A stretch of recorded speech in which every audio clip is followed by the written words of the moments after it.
Good afternoon.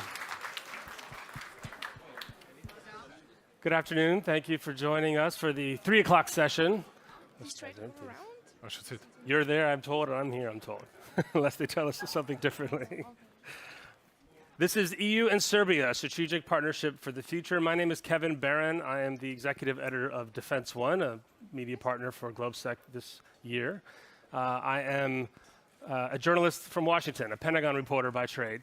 We're a national security website that covers business threats, technology around the world, and of course, international policy conferences like this one. And it's my pleasure to have the one-on-one interview now with President Aleksandar Vučić from Serbia. So please welcome to the president.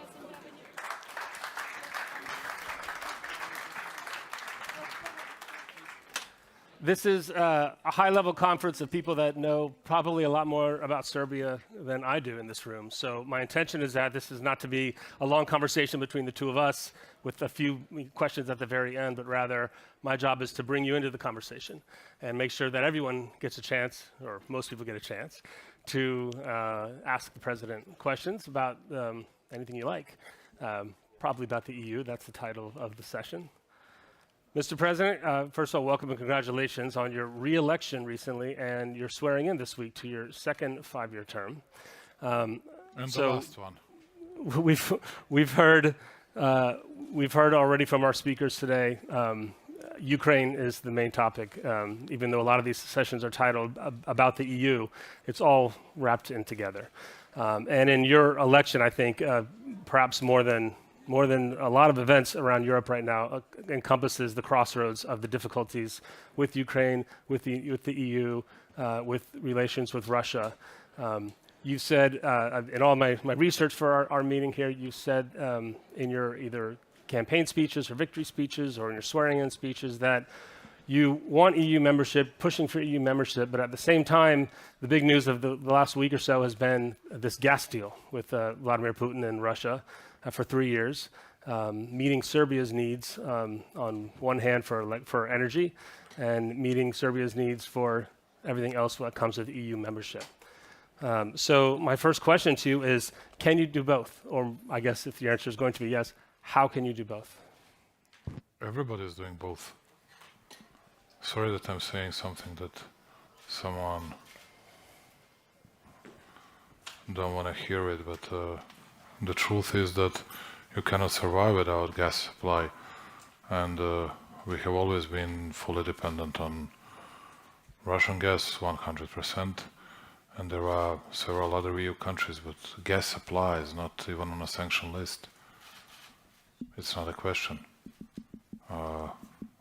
There are a few countries that actually refuse to use Russian gas, but they are just reversing the gas and paying that special tax to the neighboring countries, but still they are using Russian gas. We're doing our best to diversifying our energy supply and had a good discussion today morning with Maroš Šefčovič here, and we'll create a new strategy together with European Union, seeing how we can get real gas supply from tap and TANAP. In the future, for that we need to build, and we are constructing that interconnector between Bulgaria and Serbia, and we need to start constructing interconnector between North Macedonia and Serbia as well. And that would be an opportunity when we can decide differently. And actually, we need to survive, we need to act rationally and pragmatically, although I know that nobody wants to hear these words. You know, when you have a sort of hype in which everybody is just reiterating and repeating the same, it's very difficult for any kind of rational talks. But our main and strategic goal is becoming a part of European Union. We have some specific issues to tackle with, including Kosovo issue, which we see differently from some member states, and at the same time, because you mentioned that yesterday, I swear in the Serbian parliament, I was speaking about necessity of reaching compromising solution with Pristina, and that's what we need to do in the future, and that I believe would create new possibilities and new opportunities for reaching this full-fledged membership status within European Union. What are the steps to EU membership then, specifically regarding this gas deal? We heard from von der Leyen this morning that one of the key goals for the EU is energy independence. So if you have to have this deal to survive, but your path is for the EU, have you had meetings? Is there a plan that you're looking for? That what are you willing to do to apparently the need to cut off from Russia to achieve energy independence that is called for by the head of the EU herself? The issue is that in Southeast Europe, Hungary, Serbia, I hope that Bulgaria will be able to getting enough quantities of LNG, because they got some promises from Washington, and I'm still not certain 100% that is going to be valid this year or another year, but no doubt that there were no quantities of gas enough for us. 6 years ago, I went for the first time to Baku, speaking to Ilhan Aliyev on this, and then we couldn't afford, or they could not afford, any quantities to Serbia. Now we spend almost 3 times more than we used to 10 years ago. It's 3 billion cubic meters annually, and it's gradually, these numbers are gradually increasing, and it means that with this 10 billion cubic meters of new gas through TAP and TANAP, there would be some possibilities to get something of that, to get a chunk for us. But still, we don't know, and that's why we need to build this. It's very important for us to building this gas infrastructure, gas interconnectors between Serbia and Bulgaria, Serbia and North Macedonia. Then we'll be able to receiving it, and then you can diversify your gas supply, and that's what you can do. Before that, we can't do it. I want to talk a little about Russia and relationship to really your election, your coalition, and the political struggles that we're hearing about from Serbia. In some of the reporting on the election, the AP wrote, the Associated Press wrote, that opposition groups and foreign observers said the April vote was far from being free and fair, and that Vucic's autocratic rule sidelines the government and parliament. OSCE had an election report that was more forgiving. That said, what the elections were not bad. I'll paraphrase it. But your party claimed, or you claimed 60% of the votes, but lost a significant number of votes since the 2016 election. Like in many other European countries, the right wing of Serbia is gaining seats. So complicated politics with a complicated history. Explain to folks here, what does Putin mean to Serbia, and why why there's a struggle within Serbia to still align with Russia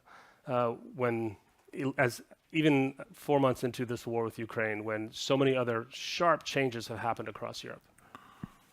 First of all, thank you for asking me this question, because it gives me an opportunity to saying the truth. I'm not going to speak about elections. I believe that people of Serbia spoke in a way they wanted. When you say you got less, it's good that people here should know that I won in the first round, getting 61% out of valid votes, which is not bad. Speaking about parliamentarian elections, we could have done better. Speaking about parliamentarian elections, yes, we had a very bad result with getting 43% as a political party, but the second one got 12, just for people to know here. The issue is that many right-wing parties got much bigger support, and exactly because of Russian-Ukrainian war. Because we were acting, I believe, in a very responsible way. And many of our voters were very angry with us because we voted at United Nations General Assembly against Russian incursion, Russian invasion, whatever you call it, against Ukraine. Because people in Serbia, not because people in Serbia, they have something against Ukrainians. No, nothing at all. We consider them as true friends. The issue is that people in Serbia still remember what happened in 1999. We have more history than we can swallow, that's true. And in 1999, Serbia was bombed by 19 NATO countries. And now they say, well, when you were doing that, you were not speaking about territorial integrity. Now we hear these words, territorial integrity, every single day. But at that time, you didn't care about territorial integrity of Serbia. Sorry that I'm very blunt and very open. And of course, you have traditional ties, very good traditional ties between Serbia and Russia, which is not easy. Not easy always to explain it, but yeah, that's what really hurt us at election day. At the same time, I believe that we should act pragmatically, that our strategic goal should remain European Union. That's what I emphasized yesterday. And we are not aligning with Russia because we condemned in a legal and political way what happened in Ukraine, and in a very clear way. There is one thing that is very much true, is that Serbia did not impose any sanctions against Russia so far. But you need to understand our political situation, that so far we have had always support from Russia and China on Kosovo issue, on territorial integrity issue of Serbia.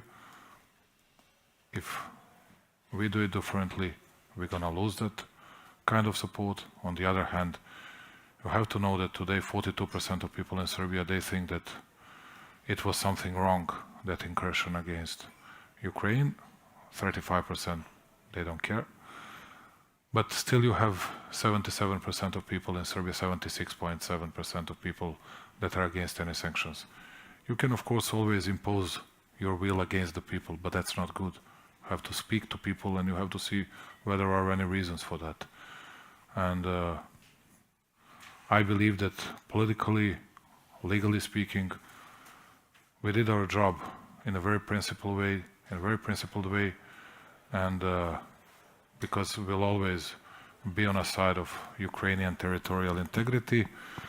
But here we come once again to the question why all these people that are very strong today in their wishes, in their demands and their requests to keeping territorial integrity of Ukraine were not at vocal in 1999.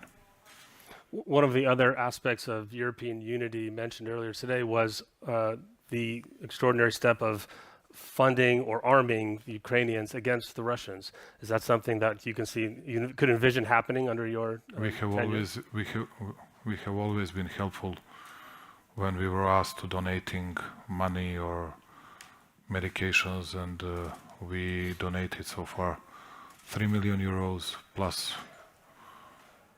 humanitarian aid. I'm going to visit Ukrainian refugees tomorrow afternoon in southern region of Serbia, close to Vranje, and we were very helpful to them. That's what we can do. But speaking about the ordnance, armament, weaponry, we are not going to be a part of a war. Why not? Why not? Because we don't want to be a part of a war. Okay, ladies and gentlemen in the audience, if you have a question, by all means, raise your hand. You know, when you ask that question, yes. Just, Kevin, just put yourself into our shoes. Would you do that if you were asked? Because in 1999, who was helping us? And there will always be people that would say, well, it's not true. And then I would say, well, you were using the same narrative. exactly the same narrative. Some people were saying in 1999 we were preventing genocide. And some people are today saying we are preventing genocide, but from the other side. Today you don't like these words, but 23 years ago you like those words. If you have, either you have principles, either you don't have it. But if you have principles one day, you cannot change it within 20 years. Okay.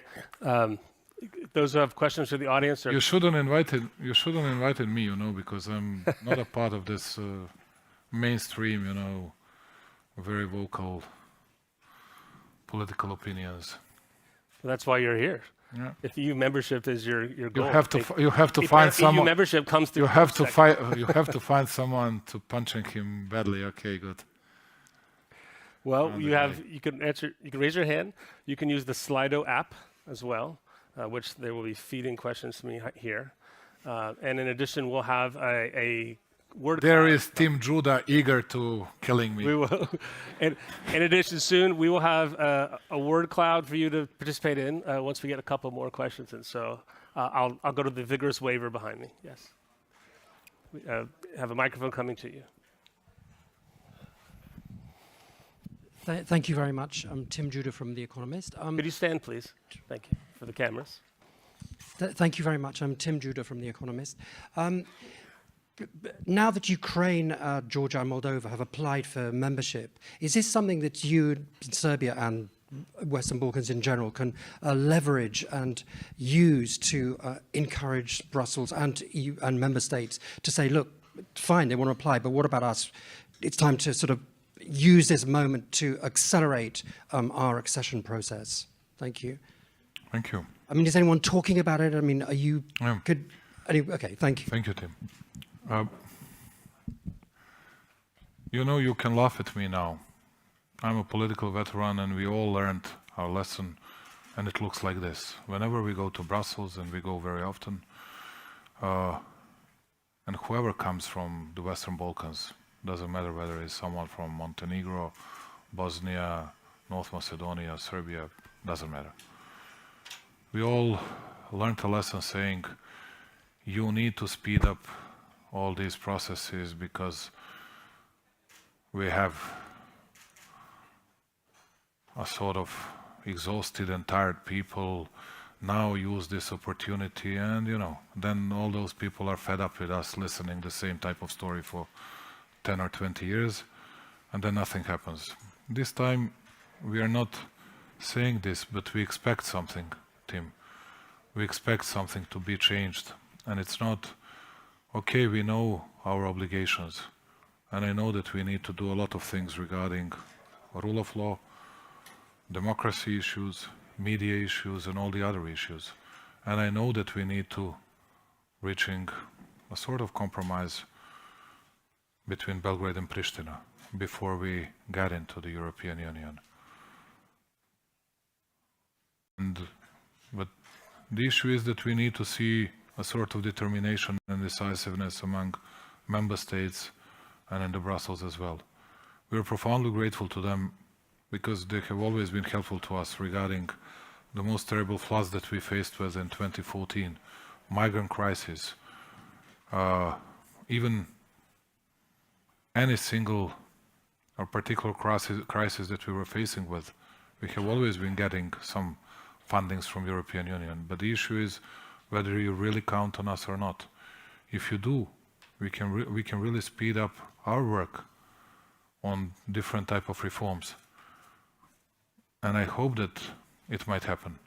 I hope that it might happen, because if I can foresee, I don't expect that something might happen regarding the Western Balkan states in June. If there is someone who can gain something, and I'm not certain about it, it's going to be Ukraine, Georgia, and Moldova. I don't believe that something will be changed with North Macedonia and Albania, as many others believe differently. But I'm a skeptical guy, I told you. You shouldn't invite me. Anyway, nothing will happen with Serbia and Montenegro, no doubt.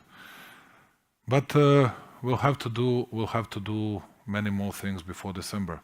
I put a lot of hopes for December on next IGC, and I believe that we can do a lot of our homework, and in the meantime I think that the situation in Europe is going to be much clearer than today, and then we'll have bigger decisions from Brussels and Berlin and Paris in particular, to be very honest, and then we can expect something bigger and something better for the Western Balkans. Not this time, not in June. That's what I believe in, but here are 20 days before that IGC on 23rd of June. We'll see whether I was right or not. Someone right here in the middle.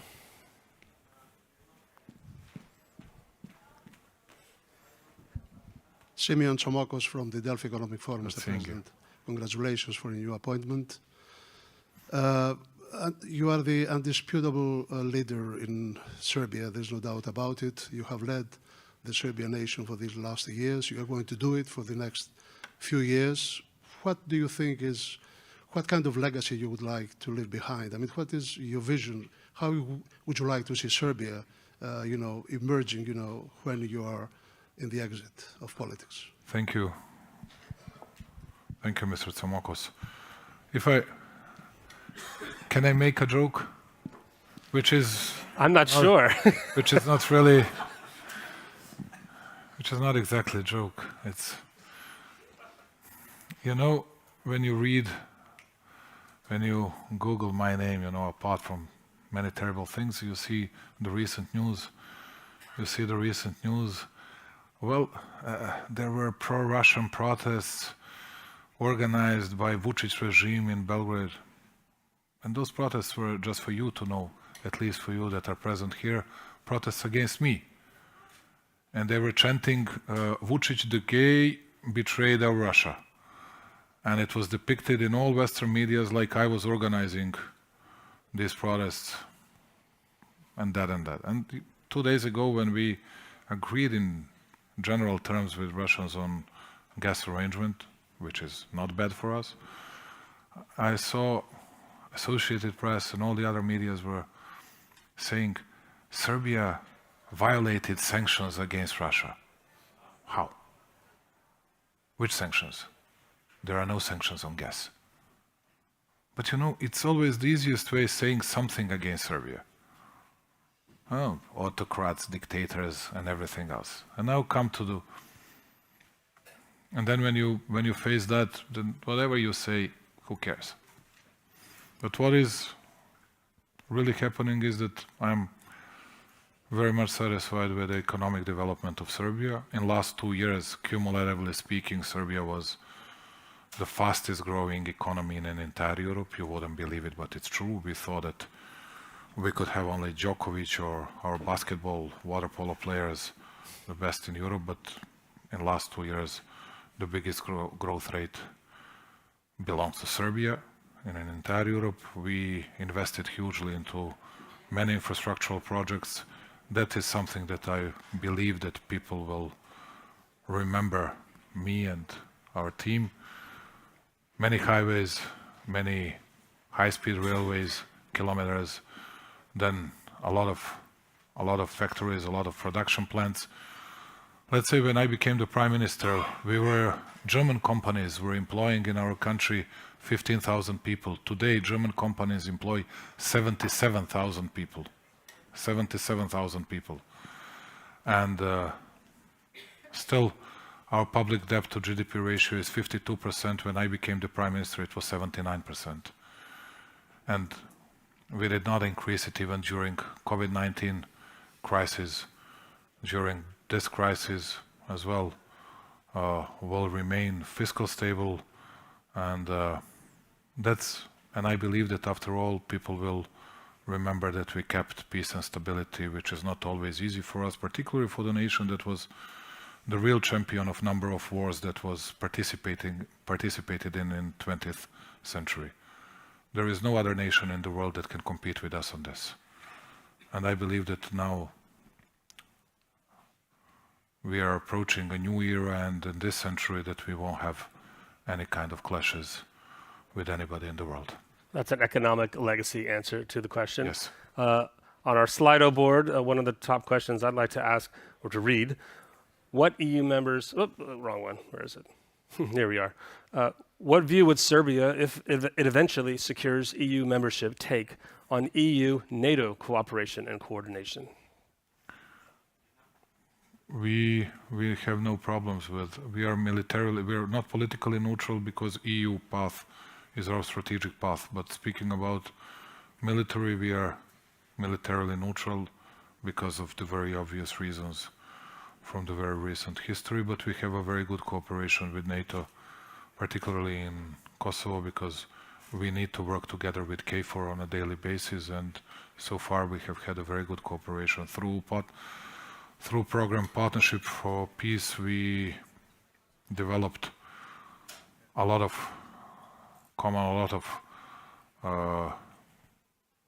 joint approaches, and we learned a lot, and we exchange our views almost on a daily basis with them, and we have nothing against the other countries' choices being a part of NATO. Have no problems with that, but we have our choice, which is confirmed by the Parliament's declaration being militarily neutral. That's it. But we didn't have so far any problems. Jens Stoltenberg, he used to live in Belgrade as a kid. He knows us, we know him, but it's not all about that, but he helped us a lot in bridging some difficulties from the past. Question, this woman here. Maria Snegovaya, Center for New American Security. Mr. Vučić, you've been quite a vocal critic of sanctions on Russia. What sanctions design on Russia would you propose? I don't believe in sanction policy, but it's up to you. You're big guys, we are small guys. We cannot harm anyone apart from harming ourselves. And I'm doing my best not to harm my own country and our own people. But if someone was asking me privately, I would have advised something differently, but you have much smarter people than I am, and they'll pick the best. I want to ask if we can bring up our word cloud before we get to our next question, and people can lodge some answers that they can show us later. Oh, it's already up. There we are. What issue is blocking Serbia's EU membership the most? What's your reaction to that? It's what you see here. No surprises? No surprises at all. Of course, it's always easy criticizing someone. When you say divided population, I don't know what does it mean, to tell you the truth. But anyway, it's but when you say Kosovo, yes, I do understand. What does it mean? And I do understand, and that's why I'm insisting on and not hiding that from my own people, that we need to reaching a compromising solution for the benefit and for the sake of all in the Balkans. We'll see it change, and we'll bring in our next questioner here behind you to your over your right shoulder, sir. Oh, in the front. I meant the front row, but we can take both if you like. Apologies. Samuel Abraham, academic from Bratislava. Dobar dan, gospodin. Dobar dan. Whenever you were asked about Putin, Russia today, you revoked back to 1990, the bombardment of Serbia, which was a horrible thing. In that year, I received faxes from intellectuals from Serbia, from Beogradski Krug, Obrat Savic, and they said, do everything to stop bombardment. And the reason was that Milosevic would use it to really put them to jail, to put more police state over those people whom he could get rid of. It was a horrible thing, the bombardment, but you know, you saw Kosovo on the board. Mm-hmm. We know what legacy it is. It is a legacy of Kosovo Pole, of course. And the 1999 bombardment of Serbia is something that was, of course, caused by Milosevic in a great extent. And you cannot overcome that because the Kosovo Pole and Kosovo is such a trauma, and I understand perhaps more than many people in this room, and I sympathize with Serbians in this respect. But unless you overcome, unless you see that Milosevic was a cause, great cause for that misery, you won't have majority of Serbian stand today when Putin is a true aggressor. You know that. You cannot say it because you are dependent on Russia. There is a So great community. Can you pose a question? Yes, and I want to ask you, when would you be able to deal with the Milosevic trauma that could help you and the Serbians to deal with Russia and Putin in a way that you should, and that would help you to get to the European Union? Thank you. Thank you.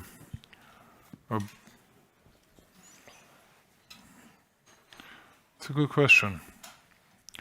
The issue is that, of course, I disagree, at least partly with you, because if you justify the aggression against one sovereign state and doing that aggression without permission of the Security Council, United Nations Security Council, which was done against Serbia, then I don't know what kind of justification someone might find. As you know, for us it is today also a part of Serbia according to our constitution, but in that 1999 for all EU member states, Kosovo was a part of Serbia, and you were bombing one sovereign state, one independent state, because of something bad was happening on its territory. And there is my counter question. If someone wanted to bomb Serbia to taking 11,000 square kilometers from Serbia, well, where else that happened in the world? When you did something to Iraq, why didn't you take Basra from Baghdad, or vice versa? Why didn't you do it with Aleppo from Damascus? Someone was just taking territory from Serbia, and I'm not saying that that would be good. And that's why I think that all the people should understand the reasons and why this is not very simple for us. Speaking about Putin in Ukraine, yes, we were very vocal, and we have always been defending territorial integrity of Ukraine. Serbia did not recognize Crimea as a part of Russia. It has never happened, and it won't happen.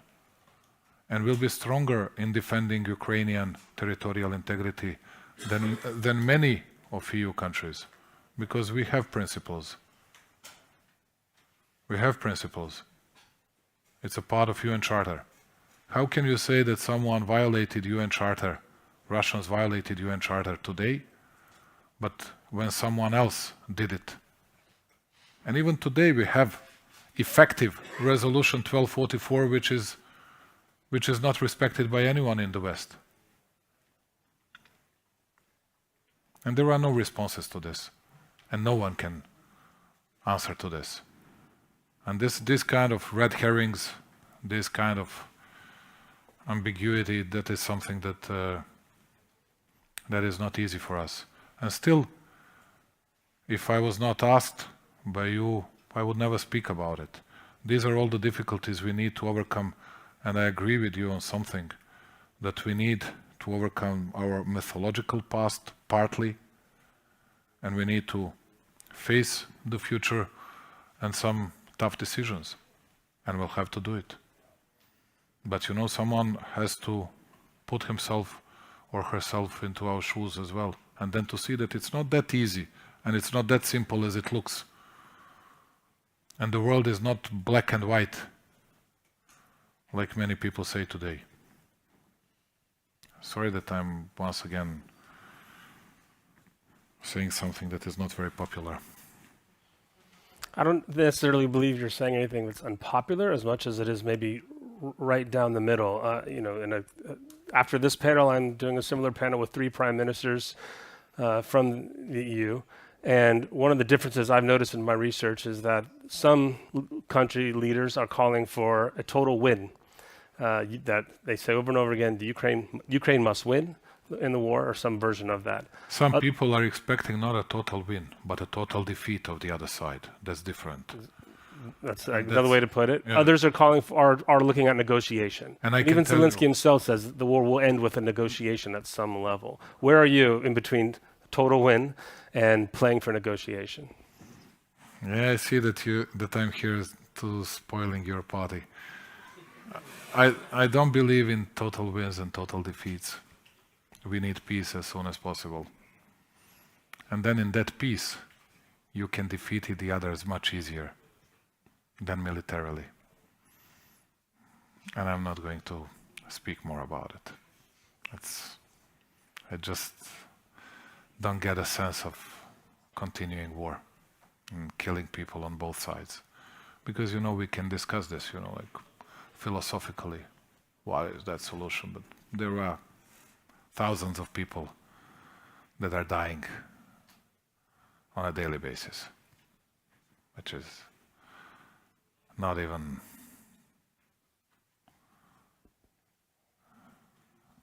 fair to be discussed. Anyway, I believe that we need peace as soon as possible. And then you resolve this issue within the next 15 years, 20 years, doesn't matter.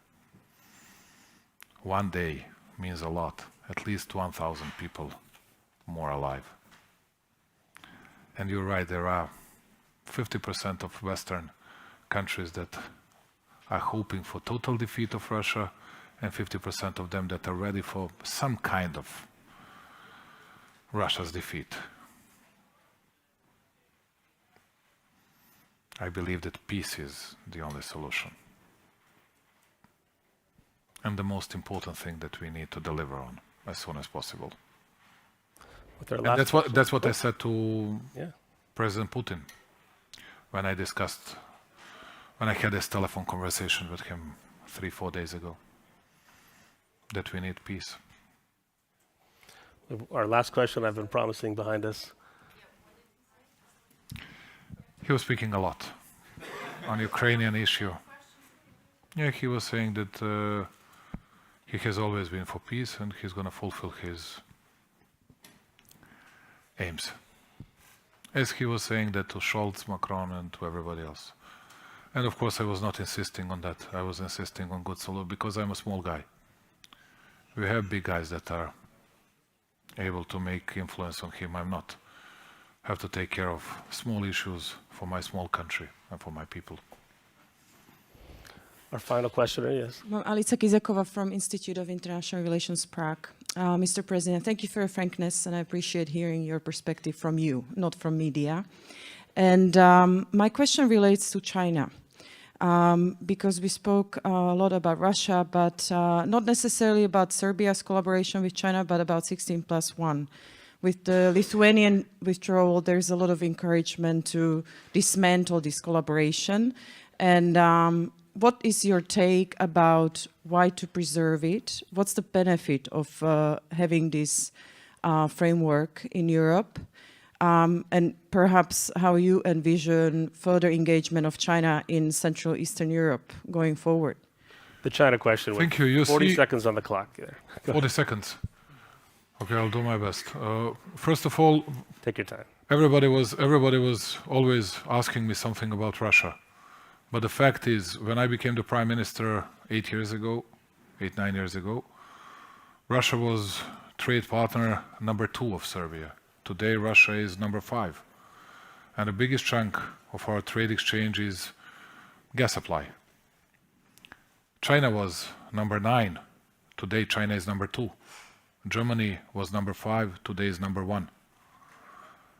There are a lot of changes, but Hungary, Poland, Czech Republic, Slovakia, Romania, Bulgaria went up. All of them. And these are big changes, but nobody's noticing it. And China is by far more present in Serbia than Russia. But, nobody wants to notice it because now everybody's obsessed with Russia. And we have good cooperation, good collaboration with them. cannot criticize that because we had no problems with them so far.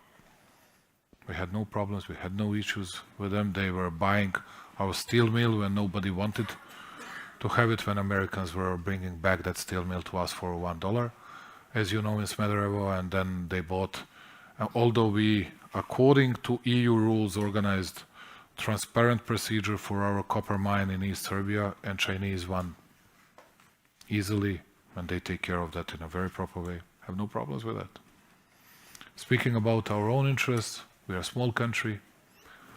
Germany is by far #1 partner of Serbia, China is #2. But it also speaks about the others and their engagement in the region. You cannot be always present when you need something. You have to help to those small guys when they need something. Sorry that I'm saying this. And it took more than 40 seconds. As you're entitled. No. Mr. President, thank you for answering our questions and for coming here today. I'll remind everybody to be back here in the Maria Teresa room for a session called Prepared for All Situations, the Future of Multi-Domain Operations, after a short coffee break. Thanks a lot.